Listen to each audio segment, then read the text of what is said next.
Good afternoon and welcome. My name is Melissa Bosterman. I'm the Assistant Dean for Graduate Student Professional Development in the Graduate School, and I'm really pleased to welcome you here today to the second in our three-part series on the faculty application process in the humanities and social sciences. And today's event is part of a year-long series called the Academic Job Search Series, co-sponsored between the Graduate School, the Office of Postdoctoral Services, and the Duke Career Center. And I want to recognize and welcome my collaborators who are here today from those offices. Dr. Suzanne Killian, to my right, is Assistant Director for Graduate Career Services, and she specializes in social sciences and humanities disciplines. And we also have on camera today, Mark Matheson from the Office of Postdoctoral Services. And so he will be recording today's panel discussion and posting it on the Office of Postdoctoral Services YouTube site. Also, you probably filled out a little raffle ticket today as you came in, and we will raffle off a copy of Karen Kelsey's book, The Professor is In, at the end of the event. You must be present to win.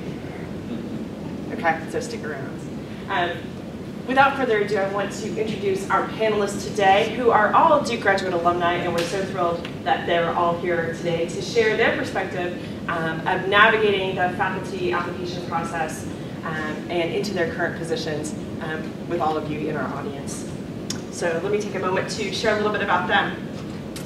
On your left is Gregory Lilly. He is Associate Professor of Economics at Elon University, and he received his BA in Economics from Washington and Lee University and his PhD in Economics from Duke. Welcome, Dr. Lilly. To his left is Jeffrey Reeser, who is Associate Professor of English at North Carolina State University.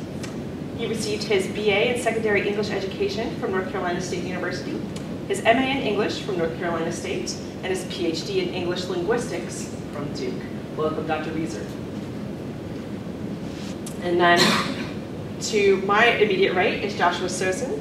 He is Associate Professor of Classical Studies and History here at Duke. He received his BA in Latin from Mary Washington College and his PhD in Classical Studies from Duke. So welcome, Dr. Sosin. So in terms of format for today, many of you submitted some terrific questions when you registered. So I've tried to kind of pick out themes that were recurring or might seem important to a lot of people in the room and to address those first. So I've shared those with the panelists. So we'll go through those kind of prepared questions first and then open it up for a more open Q&A toward the end, and we'll also leave a little bit of time for one-on-one networking at the end of our session today. So we look forward to hearing from the panel. So I'm going to start this question with Greg, just because you're the farthest to the right this time. So the first question is, how do conference or Skype interviews differ from on-campus interviews? And what are the most important preparations that you would recommend candidates make for each? Okay. I guess I'll start off by saying I think there's a lot of variation in this process, not only between departments. I'm sure economics is quite different from English and classical studies, but I also think the colleges are very different. Elon is looking for teachers/scholars, so teaching is very important. And for both the conference interview and also the on-campus interview, I mean, we're definitely looking for candidates who show a lot of promise in terms of teaching and show a lot of passion for teaching. For the conference interviews, we usually interview from 20 to 25. We're usually exhausted. You know, it's over like 2 days. So sometimes if you catch us on the second interview, we're not quite as fresh as the first day, second day of interview. We try to make sure that we're consistent with all the candidates. We try to present the same environment, to ask them similar questions. And we have like a set collection of questions for the conference interviews. But when you're invited to on campus, that's a big deal. We go from like 20, 25 to 3. And you're probably going to be there for like 2 days, and you're going to be talking to all sorts of people. Who knows what kind of questions they're going to ask? So you kind of have to be ready for all sorts of things.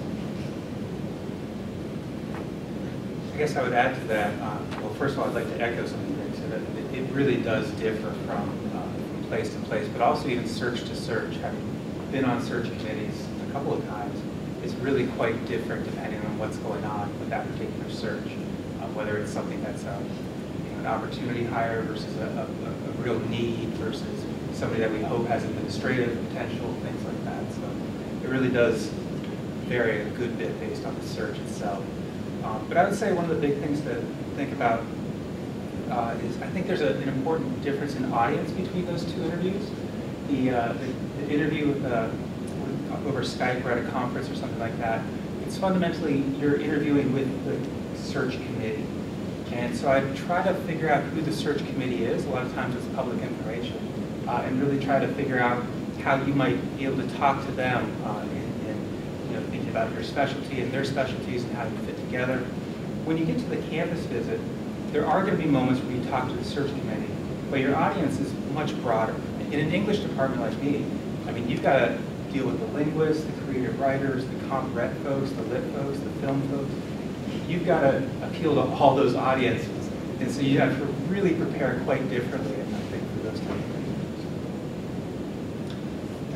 Yeah, I think that's right. There are features about a Skype and conference interview are much less natural environments. Over Skype, one of the major liabilities is that you don't have access to the body language of the people who are in the room. You can't see the cues that they're sending each other on purpose or not as you're talking. That is, your ability to sort of respond mid-course to a conversation is potentially significantly impeded over Skype. Less so in a conference interview where you are physically present and in the room, but it is still artificial for the reasons that have already been discussed. There's a set slate of questions very often that candidates are going to be marched through. The timer is running. Brevity is really important. There is a kind of sprint preparation that you have to do before you go into that setting. Whereas once you get on campus, it's much more a marathon through varied terrain, as has also been said. There, the challenges are much different. You have the opportunity to be more like a person, but this presents its own kind of risks. You control the script much less well, and anything can happen. I think I'll leave it at that because we have a lot of questions to get through. Thank you. So this time I'll start with Jen, just to keep some variety in it. So how should candidates prepare for those meetings with deans, department heads or chairs, and the other kinds of folks who are involved in campus visit interviews? What kinds of questions should they expect? You have to expect all sorts of different things, especially if you hit the job market ABD, before you're done with that dissertation. One of the big questions is going to be, how certain are you that you'll be done by the time they need somebody done? And some places have prohibitions against, if you miss your deadline, that they open a new search, and other places will take you for a set amount of time and allow you to finish while working. So you really do have to kind of be prepared for all those kind of logistical questions from people like deans and department heads. They want to know, basically, that the search that they're running and the money that they're spending on that search isn't going to go to waste. So being able to assure them of that is really useful. One of the other things I'd say that to prepare for those types of things is just really being familiar as much as you can with kind of the governance of the place that you're interviewing. What's the hierarchical structure there? Who are the key players? How does curriculum evolve? So if you have curricular ideas, most of the time you'll be asked about how you see yourself growing the curriculum there. And so kind of recognizing the process by which that happens. It's quite different at a public school versus a private school. And then, for where I work, going through like the UNC Board of Governors and things like that. It's just all sorts of things to be aware of like that. And with that in mind, I'd say doing things that are very specific, like preparing an actual syllabus for the classes that you might teach or that you see on the books, but also a class that you'd like to propose.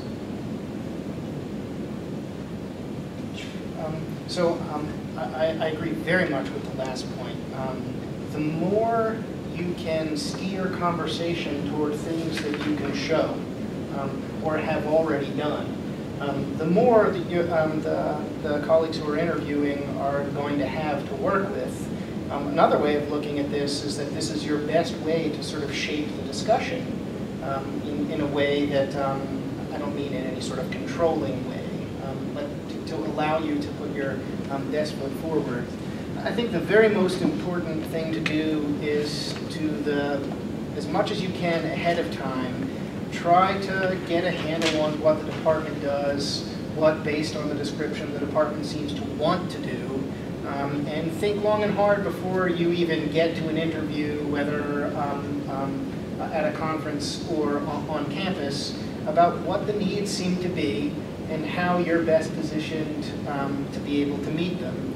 And this is the way I would prepare for meetings with both department chairs and deans, being as cognizant as you can of the sorts of things that they mean to accomplish with this hire, and being thoughtful ahead of time about ways that you think you might be able to contribute to that. Elon is obviously a little bit different from NC State and Duke. We have only about 5,000 undergraduates, very few graduate students. And we have a small department in economics. We have 12 member departments. And we don't have professional chairs, so the chair is really no different from another professor. So you don't, if you get an on-campus interview at Elon, you don't have to prepare yourself for the chair as a different person. Deans and provosts do talk to all candidates. And Jeffrey's right, they really care about, are you ABD and are you going to get the official degree before you come, right? And I'm sure if they have questions about your ability to finish up by the time you're hired, they're going to really give them that. In some fields, you won't even have made it to campus, because anyone who smells like they won't be done may well have been culled long before that. If your field is one of these, you probably know. Right. Yeah, and at Elon, we're in a situation, fortunately, where the deans and the provosts, for the most part, are willing to go with the department choice. So we don't really see a lot of top-down decision making. When we hire people, it's usually just a young person, assistant professor out of grad school. We don't hire the opportunity hires, the big stars, that much. So once again, our on-campus interviews seem to be driven more by what the department thinks. So I think all of you have mentioned some things that candidates can do to stand out during the interview process. Are there other elements that you would mention that would help a candidate stand out during either long list or short list interviews? And are there any kind of red flags that committees look for to say, whoops, no, not moving forward with that person, other than perhaps being in their ABD and maybe not finishing in time in sort of judges? I think it, like so many of these questions, it varies pretty dramatically by discipline, by department, by university, by even internal dynamics within a given department. Different things will stand out for different people. I'm not trying to be coy, but this is the reality. Variation is the name of the game. Whether the DIS is done is a real issue. In many places, even places that have a strong research orientation, teaching is a major issue.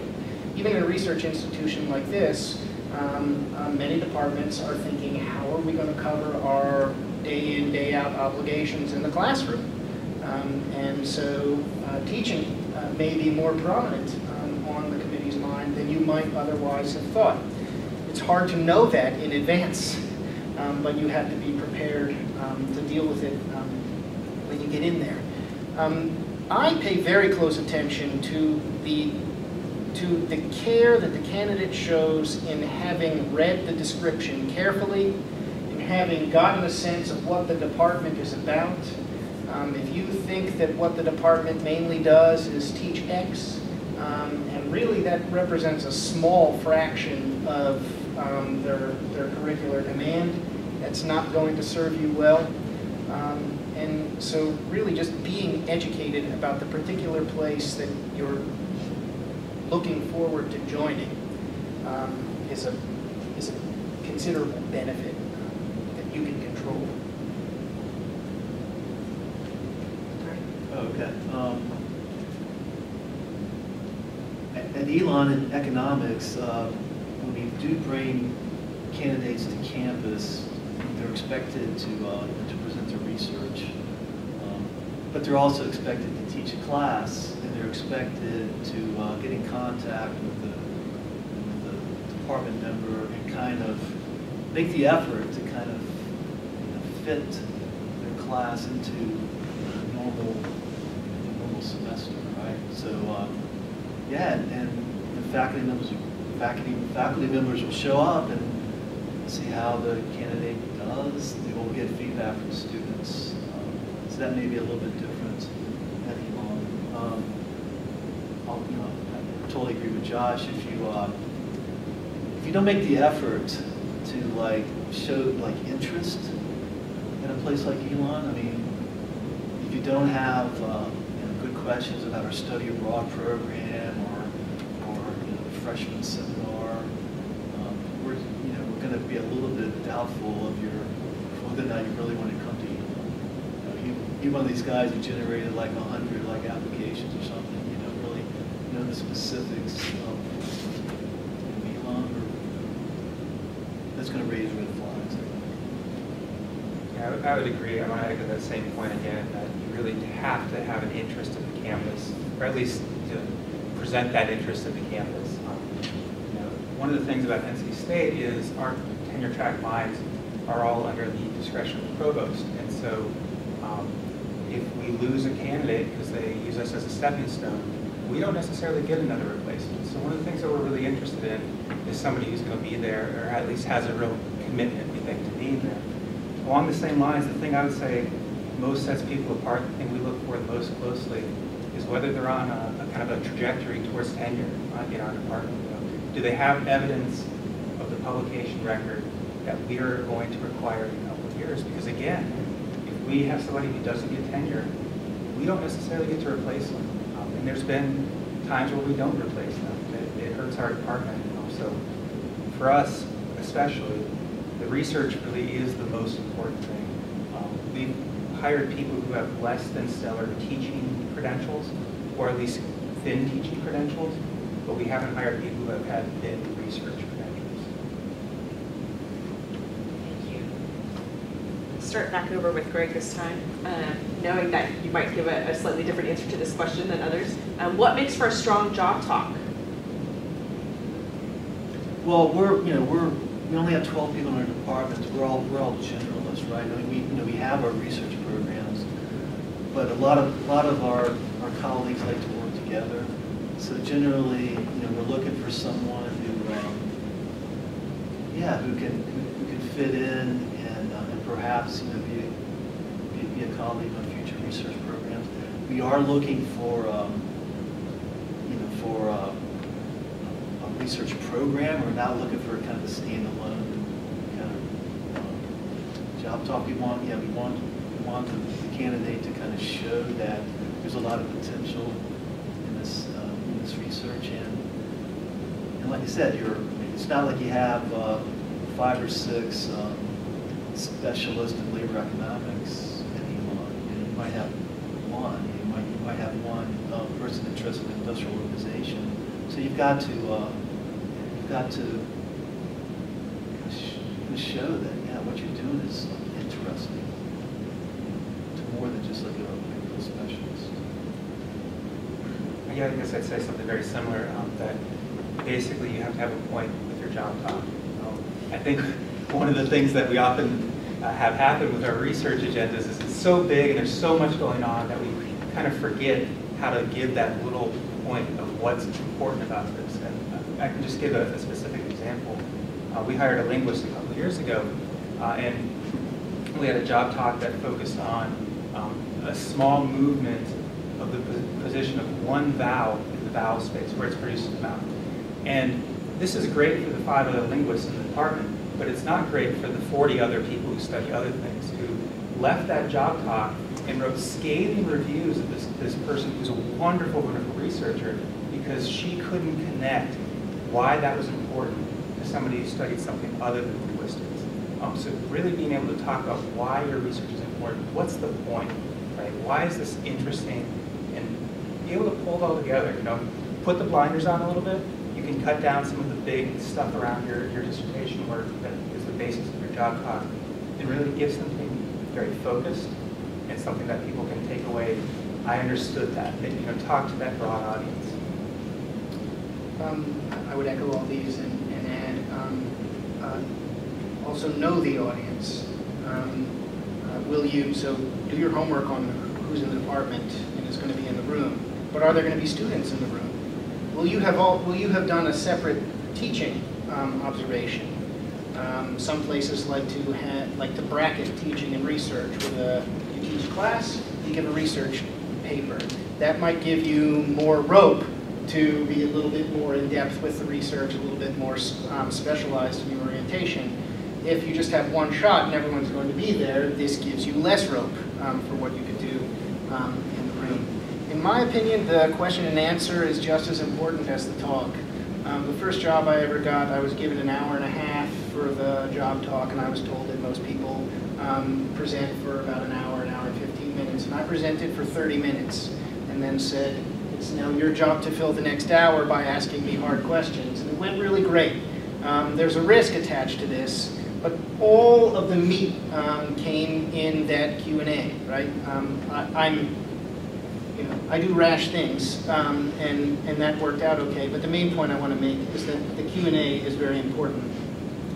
I prefer to hear job talks that don't simply recapitulate things that I've already read elsewhere in the dossier, right? Don't give the job talk version of the chapter that you submitted as your writing sample, which we've all read, because even if it's brilliant, we will all be bored. So that doesn't mean you have to completely reinvent yourself for the job talk, but keep it fresh and keep it new and show that you have more than one arrow in your quiver. Thank you. All right, I'm going to start with Jeff this time, and let's switch gears just a little bit. We've been talking about the kinds of questions you might be asked as a candidate. What kinds of questions should you be asking as a candidate? What are some really great questions that you've heard candidates ask in the past in an interview context? I was a little worried that this question would fall on me for a start. The truth is, that's okay. The truth is, I can't remember a single time where a candidate asked a question and it changed the trajectory of that campus visit or that interview, other than in a way that hurts the candidate. And so if the question can be answered by somebody else Googling that for you, then you probably shouldn't answer or ask that particular question. I think that maybe the only thing I could say are the types of questions that really get you a sense of what the department is like. Do people like working there? What do they enjoy? How do they find the students? Just things where you're really able to listen and decide for yourself how you connect to the place might be about the best activity for the school. Very enough. Thank you. Josh? That's a killer, not least because everyone has a different version of what a great question is. I love the kind of questions that ask me to sort of break through the veil of, like, this is Lake Wobegon and everything is perfect here. We as a department have an interest in putting our best foot forward because we're also trying to recruit candidates, right? And so both parties on either side are sort of trying to do that. And I love questions that ask, what are the challenges here? What are the things that you worry about? I'm not urging you to ask these questions because for every person who likes that sort of question, there might be 3 who hate it. But this, I think, is one of the reasons why the 3 of us might have a hard time coming up with Grand Slam type questions, because there's good reason to show some caution around this. Yeah, I totally agree with what you guys are saying. It's there's a lot of variability here too, and you guys are right. I mean, this interview process is not only people from our side trying to figure out you guys, but also you're trying to figure out this place to work in. And yeah, so I mean, I generally also invite genuine questions about what this place is like in terms of work. But yeah, I mean, people differ, and whether or not they want to hear those kind of questions.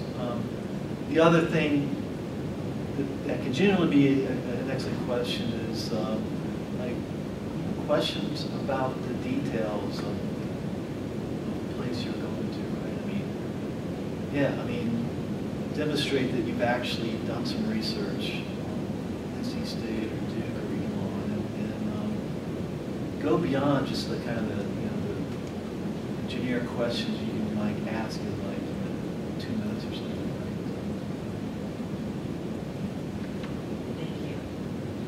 I'll start with Josh for the next question. Next question is for the introverts who might be in the room. If you might characterize yourself as shy or introverted, but you feel like you need to show some excitement and enthusiasm about the job and the campus, what are some strategies to do that and still be authentic and kind of yourself?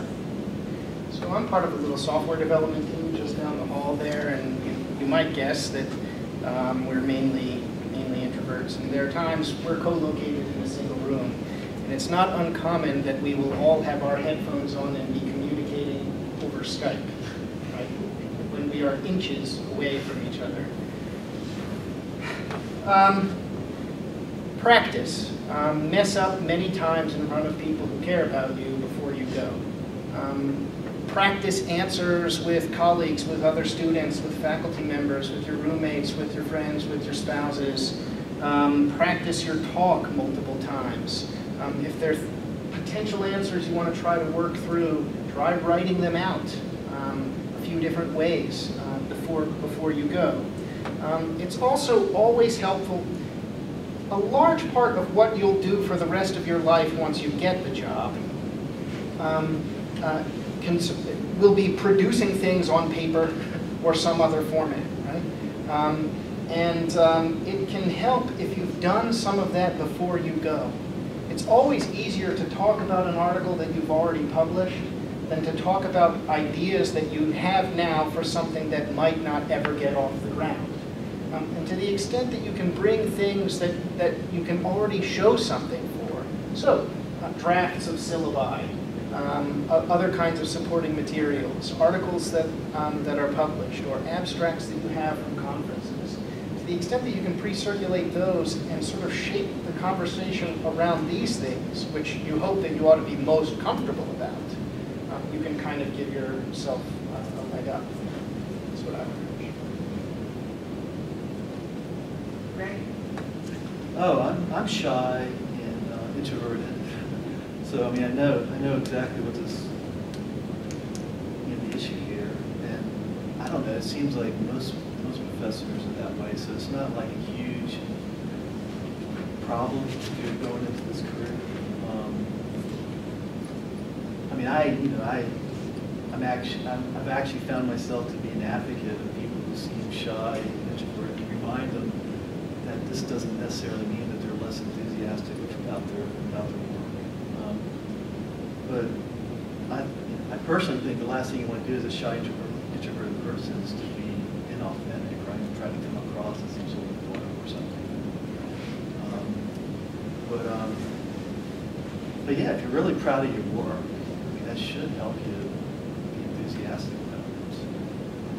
Like Josh says, I mean, yeah, kind of show off, show off the things you've already done and you're proud of. That'll bring about some enthusiasm. I guess I'd like to kind of reimagine the question a little bit. Just think about the different words that you can put in for excited there. Because I think there's lots of emotions that you can convey about your research, and being proud is one of them.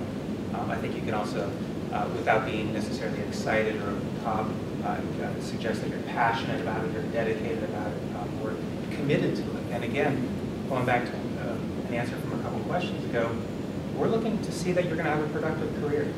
And so we want to see how that research that you're doing right now leads to something more. And And I think that's the biggest thing. You know, you don't have to come in and say this is the most exciting thing that's ever been found about, you know, the wife of Bath's Tale or whatever. You know, you can just be proud of it and suggest that you're committed to it, committed to real research, and that this is going to lead somewhere. This has a lot of potential. And I think if you can do that, you can kind of get over that hurdle a little bit.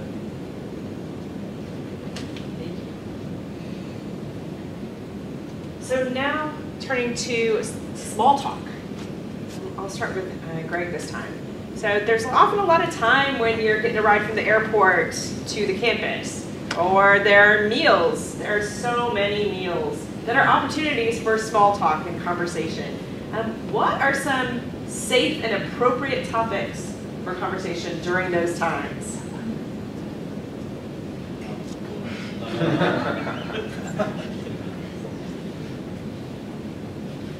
Next. Yeah. I mean, small talk is difficult.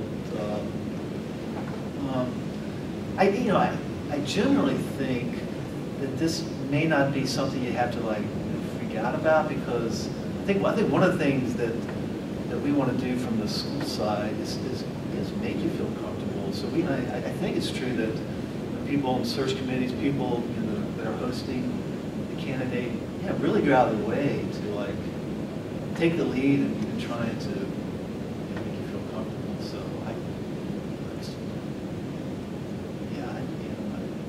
there's so many other things to kind of like worry and focus on. I don't know if you have to worry about this.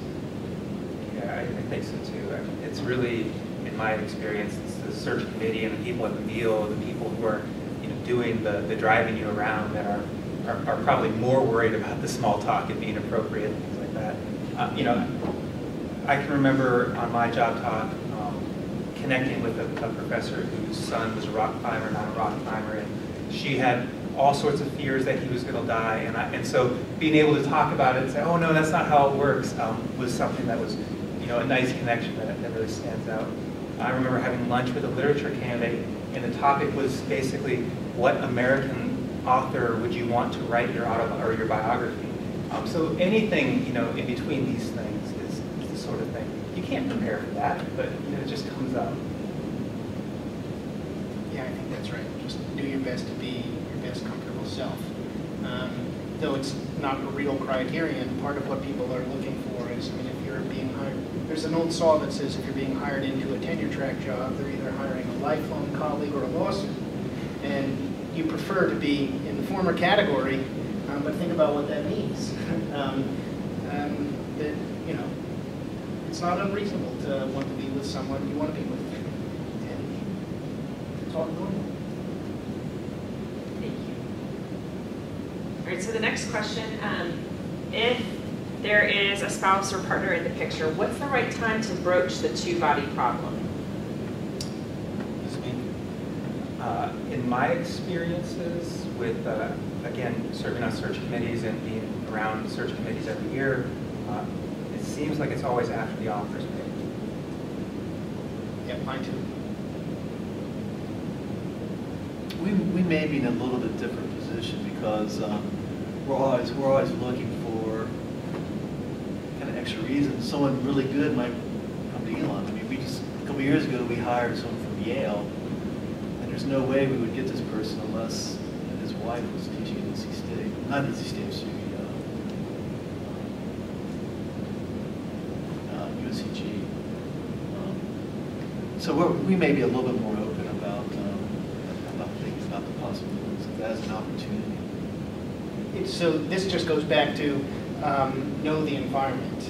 There are some schools that are particularly strategic in this way, and some of them take advantage in a big way of other schools that have hard and fast, we make no spousal accommodation policies. And if you're applying to a school that has a fairly open policy, you'd probably be able to figure that out online. They tend to mention it somewhere.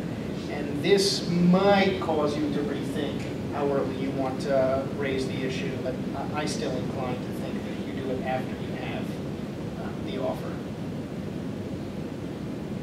So in a similar kind of vein, when is the right time to ask about kind of family-friendly policies or leave accommodations for family kinds of issues? You know, how do you broach those topics? I think we're starting with Josh. Well, many universities will document the policies online, and at those and other places, there's a good likelihood that a chair of a search or a department chair will not know those rules as well as you would, having spent 30 minutes reading them online. So the first thing is see whether you can find them out on your own, and if you can, learn them. And that sort of addresses it, you know, done. How, when, and whether to ask them in a campus setting, your best hope is that it is always appropriate to ask that kind of question. This is more true now in more places than it was even 15 years ago, and I'm not totally sure how much this is a worry. But the one thing I would say is I am often sort of put off when the first thing a candidate asks is, when can I have a leave? You know, when is the junior research leave? You're not even here and you're already asking when you can go away. And the sort of general rule of thumb I give my own graduate students when they're going out into the market is, if you have one on-campus interview and you learn that they have a not very agreeable junior research leave and they offer you the job, are you going to turn it down and work at Wendy's? If the answer is yes, then ask them about the leave. If the answer is not, then don't even bother. And the likelihood is that you know, elder care policies and things like that, parental leave policies and things like that, which are in a different category, are more likely to be publicly available. And just look it up. If not, then just ask. I don't have much to add to that. I mean, I think that's solid advice. I mean, you know, I think in general, Elon is definitely wants to be as family friendly as possible. So yeah, we're definitely kind of open to talking about this early on in the interview process. The thing I would add is, being a state employee, we are subject to state employee employment rights. And, you know, so they're all very formalized, and in terms of the code, there's not much variation available. And so when the administrators talk to you about these things, they have to stand by, you know, this policy. But the truth is, in our department, you know, everybody who has had a child, either themselves or a spouse, has gotten a semester's worth of relief from teaching. And that's not an official state policy. The official state policy is within 6 weeks or whatever, right? So we are able to go beyond what the state allows, but we're not able to tell people this is our official policy. And so I guess what I'm saying is it is worth asking if you feel like this is really important.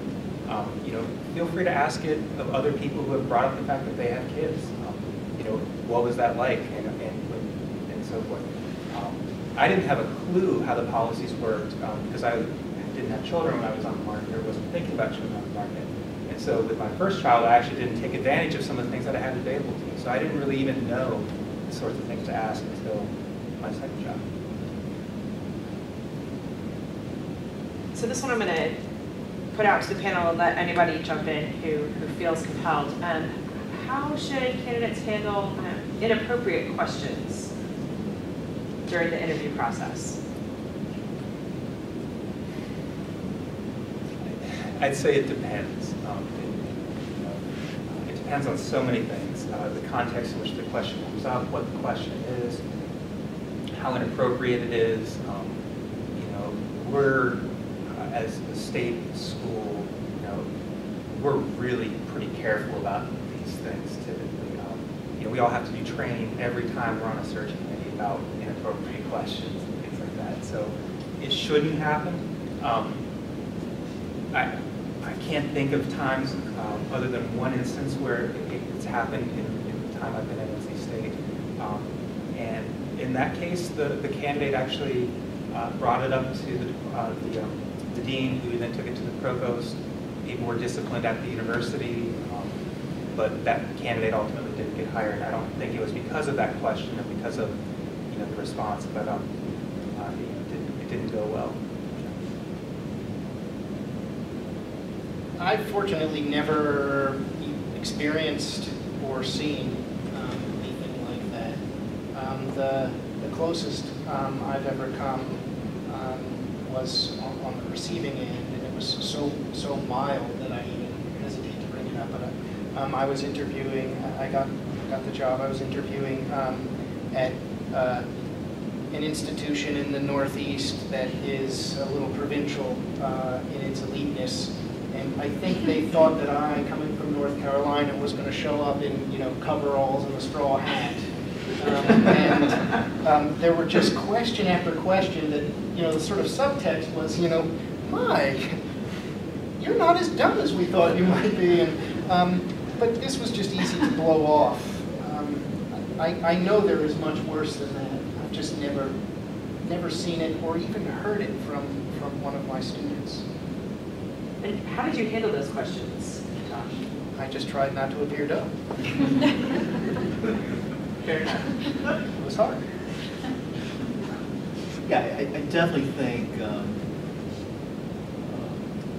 there's more formality here, and you don't see inappropriate questions nearly as much as you would in the past.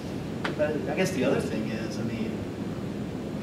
I would want to work at some place that thinks North Carolinians are like a bunch of hillbillies, right? So it's a way for you to once again kind of like gather information and kind of figure out what places to kind of like rule out is it's not really the place you want to go. Thank you. All right, so switching back to a more positive note. So as the interview process comes to a close, you've brought in the 3 to 4 candidates for campus visits, and the selection committee huddles back together to figure out, who's going to get the offer. What are the considerations at that point? Again, we'll just open it up to whoever would like to jump in first. I think the same things we've been saying all along. Do you fit with the department? Do you fit, that lifelong colleague idea? Do you have a research trajectory that puts you on the track towards tenure? Do you fit the needs that the search is trying to address? I think this is the point where you are least in control, have least access to information, and where the process becomes maximally unpredictable. Some departments like to do these, I've heard of departments doing this really interesting thing where before they even write a job ad, they draft sort of fictional biographies of what an ideal candidate might look like. And they sort of hold these up as the measure for potential candidates. It's an interesting sort of exercise. But way at the other end of the spectrum might be a department that didn't do that, or in the process of generating the short list, ended up producing candidates that were sort of far from where they thought they wanted to be. The result of which might be that they're all excellent, but none of them conforms as closely as expectation or hope to what they thought they wanted. So you can imagine what that conversation looks like when you have 3 excellent candidates who might not actually look like what the original desire was. And you just there's nothing you can do about this. It's just a part of the process that can be just sort of very smooth or wide open, depending on what the other 2 candidates at this point were like, which is totally beyond your control. Yeah, the selection committee controls, determines who gets invited to the campus, but once they get invited to the campus, we kind of open it back up again. So, yeah, we'll all get together and have a meeting, and yeah, we're looking for kind of consensus. So everyone gets to throw in their 2 cents, and to be frank, it can be a very irrational, kind of emotional thing. And you're right, oftentimes you cannot predict what's going to eventually happen. Thank you. All right, so last question now from our prepared list, and that is, if we have some early career PhD students in the room, what's the one thing you could recommend to them to start preparing now to be successful in the academic job search process?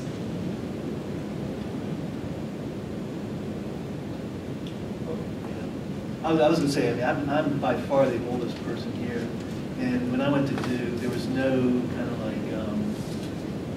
teaching you how to become a good teacher.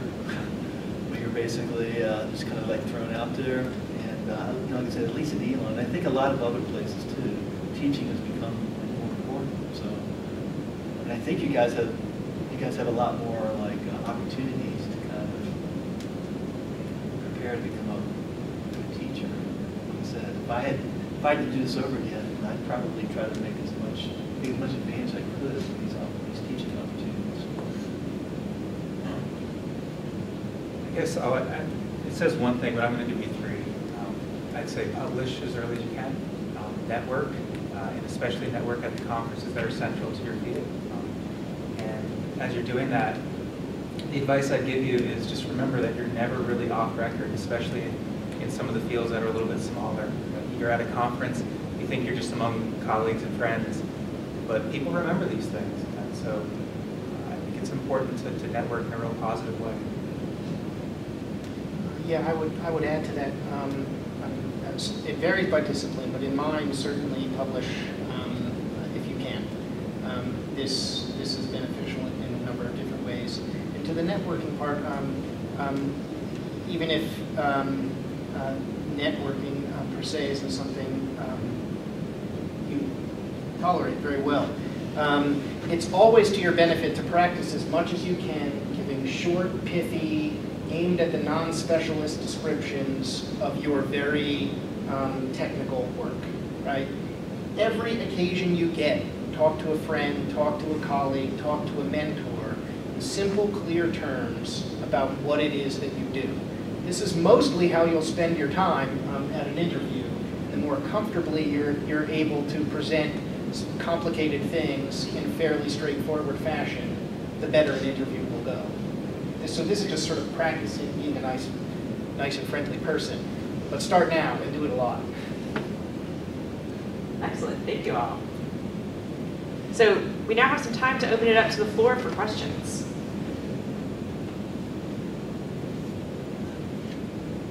Yes, in the green.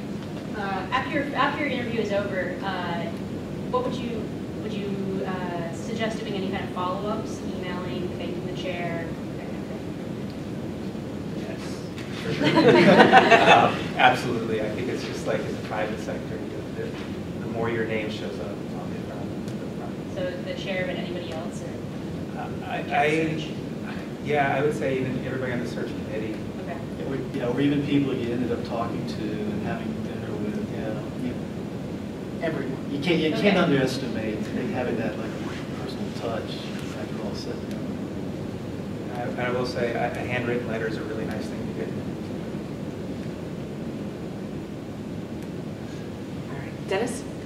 You were saying earlier that it pays to do your homework before you get there, like knowing who members of the search committee are. If they're not published, what is the best way to ask that? And should it be to the administrative assistant who coordinates it with you, or to the chair of the search committee? Well, certainly in my field, if you get to an on-campus interview, you will know who the members of the search committee are. You will have already met them at a conference interview. If that's not the norm in your field, then I'm not really sure how you would know. But certainly a friendly letter saying to the chair at this point of the committee with whom you'll be communicating to say, I'm looking forward to my visit. I'd like to know more about the people I'll be talking with. Can you offer me an itinerary? And that kind of documentation is very likely to disclose to you who the committee members are. And if it doesn't, and you really want to know, you can ask them.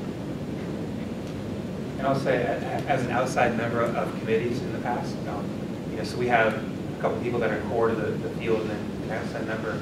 If I'm on a lit committee or a rec com committee, and somebody comes in and knows what I do as a linguist, it's really impressive to me. I mean, not that I have a huge say on that, but just kind of knowing who the people are, it's kind of impressive.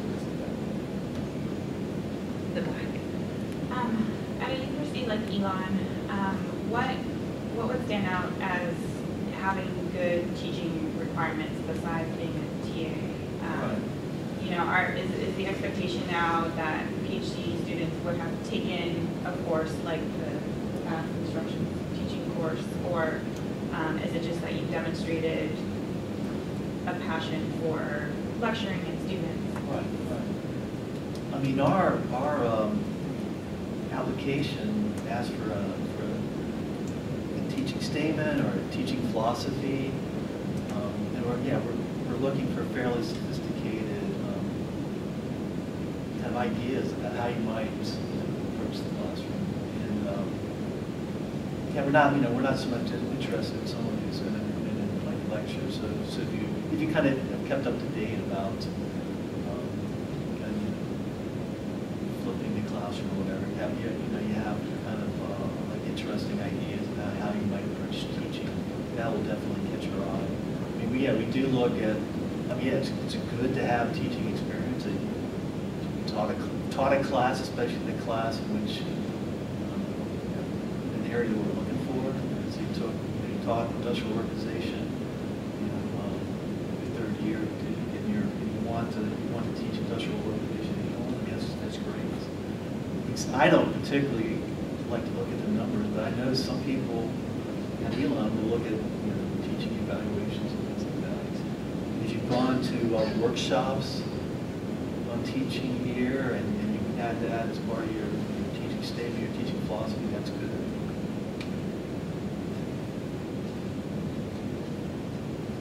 Do they offer a certificate in like teacher things here? We have a certificate in college teaching that's open to graduate students, PhD students. Yeah, I mean, those things are great to add to your CV. And especially maybe at a school like Elon that has a relationship with Duke as part of the Preparing Future Faculty program, right? They're going to know what's offered at Duke.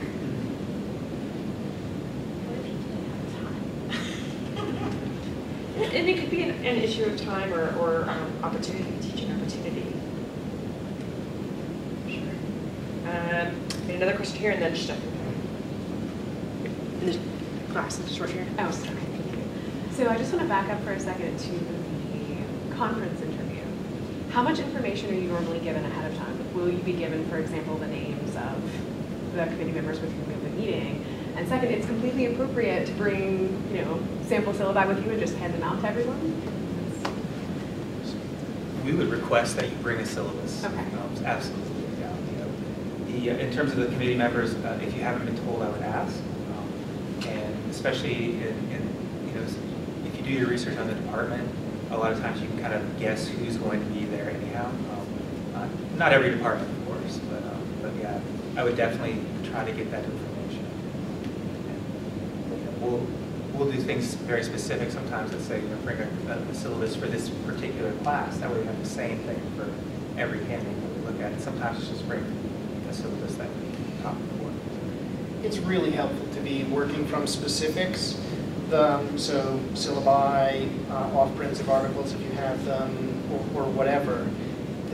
The risk associated with the alternative is that you sort of descend into generalities that wouldn't distinguish you from any other candidate, and which no one on the committee really wants to hear anyway. So the more specific things you can bring, the better. If there's never a convenient moment to pull out the syllabus, then fine, things are probably going okay. But you should definitely have it. Yeah, you're going from 20, 25 people to 3. And like in a short amount of time, everyone starts to run together. The chair of the search committee will call you, right? So you have that personal contact when you're setting up interviews, where you can ask him or her is this okay if I bring this, or even what kind of materials can I bring that would be helpful to you? This actually covers my questions.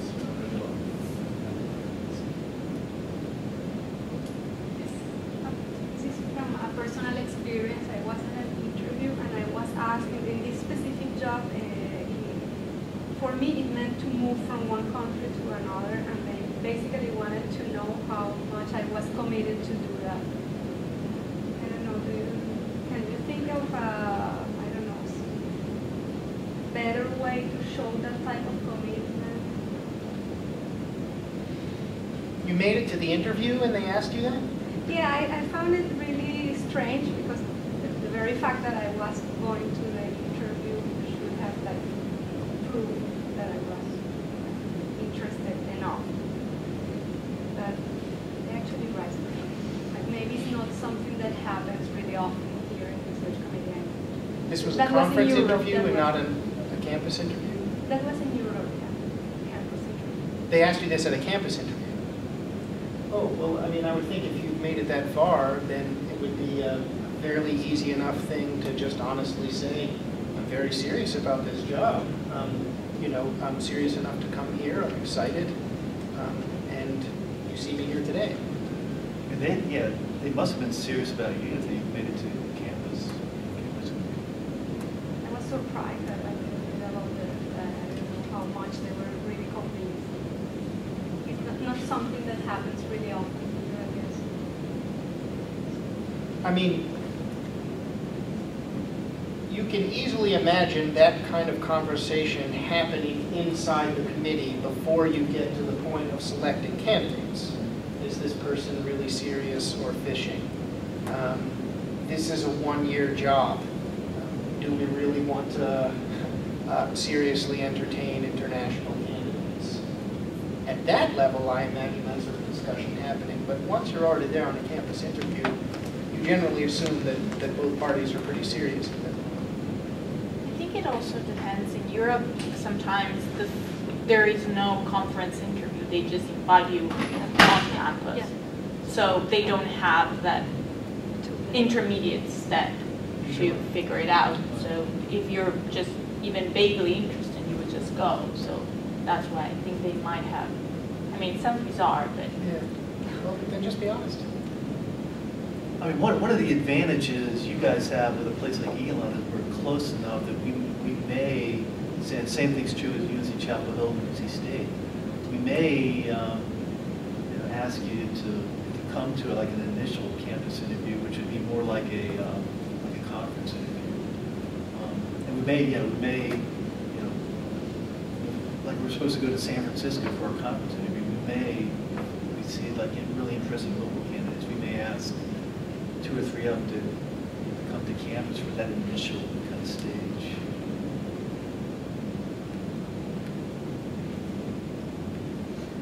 Okay, time for maybe another question or two from the audience.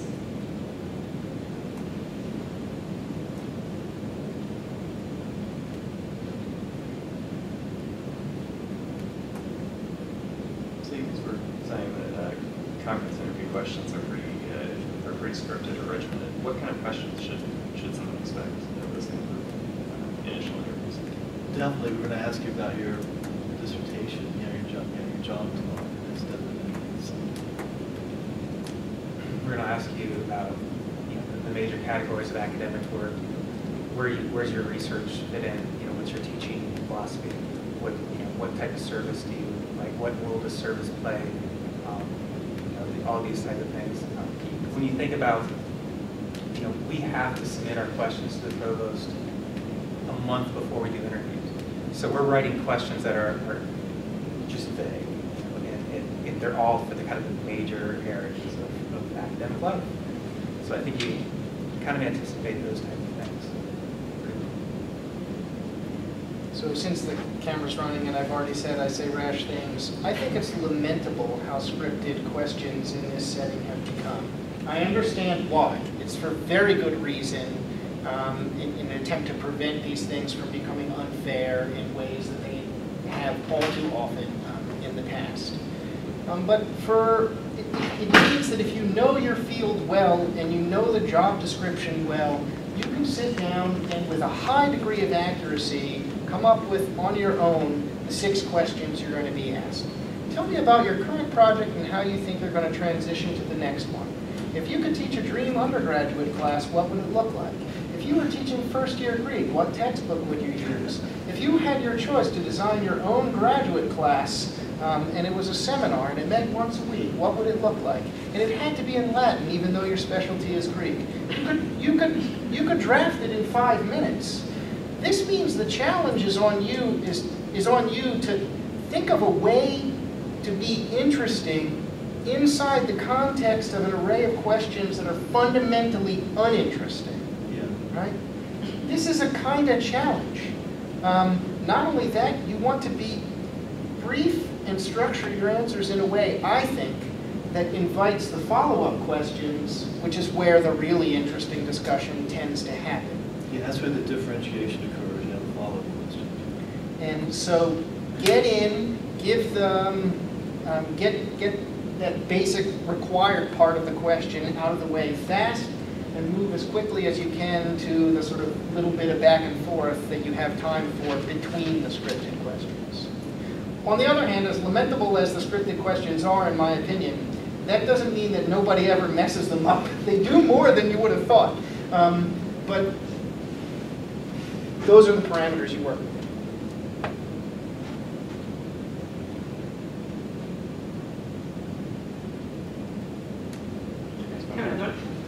Okay, thanks. And I guess the other question I had was about deadlines, essentially. So, for example, you guys are talking about conference interviews. All of the job deadlines are after our major conference.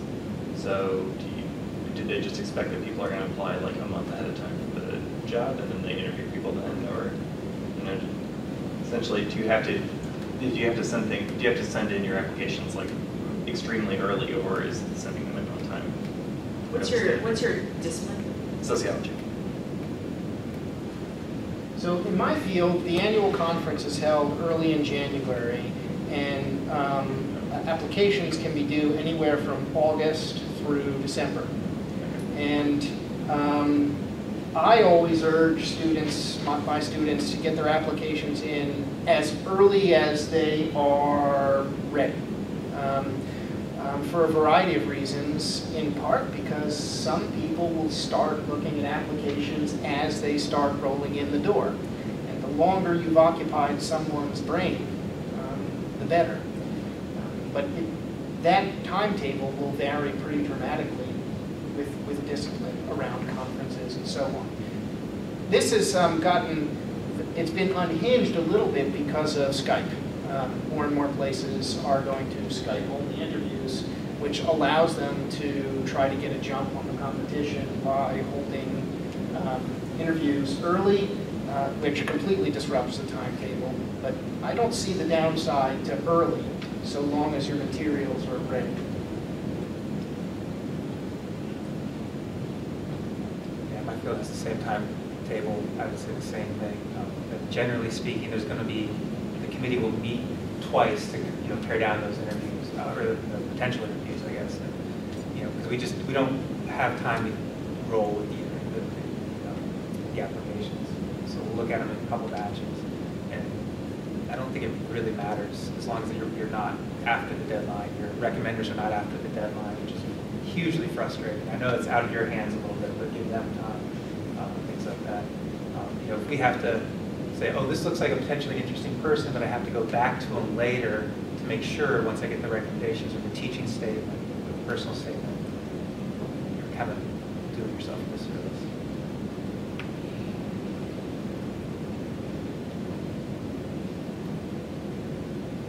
All right, I no longer see any burning questions from the audience.